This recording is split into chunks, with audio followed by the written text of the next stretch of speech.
D'où provient véritablement la magie?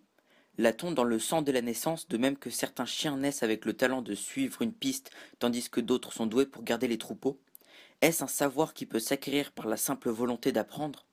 Ou bien les diverses magies sont-elles inhérentes aux pierres, aux eaux et aux terres du monde, si bien qu'un enfant s'en imprègne avec l'eau qu'il boit ou l'air qu'il respire? Toutes ces questions, je les pose sans avoir la moindre idée de la façon d'y trouver les réponses. Si nous connaissions l'origine de la magie, celui qui le désirerait pourrait-il créer un sorcier de grand pouvoir?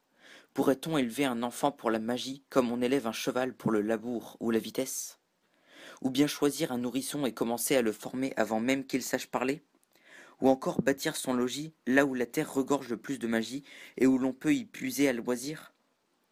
Ces questions m'effraient, tant que seul m'incite à y chercher réponse le fait que, si je ne m'y lance pas, quelqu'un d'autre risque de le faire à ma place.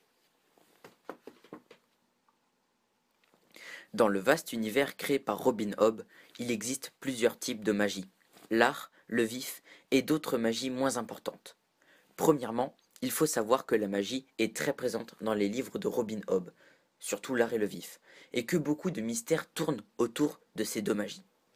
La magie qui me semble la plus importante dans l'univers de Robin Hobb est l'art. C'est une magie qui est affiliée à la famille royale, même si d'autres rares personnes peuvent utiliser cette magie.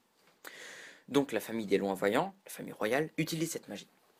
Cette magie permet de discuter, envoyer des informations à d'autres artiseurs, de voyager dans la pensée d'une personne, de créer un bouclier d'art pour éviter de divaguer ses pensées, de partager des émotions, voyager à travers des piliers d'art, de soigner ou blesser quelqu'un, influencer des personnes, allonger sa vie et plein d'autres choses encore. Dans la famille des loin-voyants, il y a plusieurs rangs d'artiseurs. Le maître d'art qui enseigne l'art aux jeunes loin-voyants, le chef de clan, c'est souvent le roi, qui dirige un groupe d'artiseurs pour travailler ensemble et augmenter leur puissance. L'art est une sorte de rivière mentale dans laquelle les utilisateurs s'immergent pour interagir avec d'autres utilisateurs.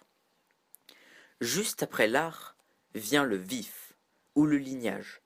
C'est une magie qui permet de ressentir toute forme vivante aux alentours, de comprendre les animaux, de communiquer ou partager des sentiments avec des animaux. Cependant, cette magie a un gros défaut. Elle permet de s'affilier avec un animal. Mais comme la plupart du temps les animaux ont une vie plus courte que les hommes, la brisure de ce lien est très douloureuse. Le vif est considéré comme mauvais dans le royaume des six-duchés, ce qui fait que ses utilisateurs se cachent pour ne pas être exécutés. L'art et le vif semblent complémentaires. L'un complète l'autre. Après, les autres formes de magie dans cet univers sont bien moins présentes. On retrouve la magie des haies, qui permet de lire les lignes de la main et de créer des amulettes aux propriétés magiques.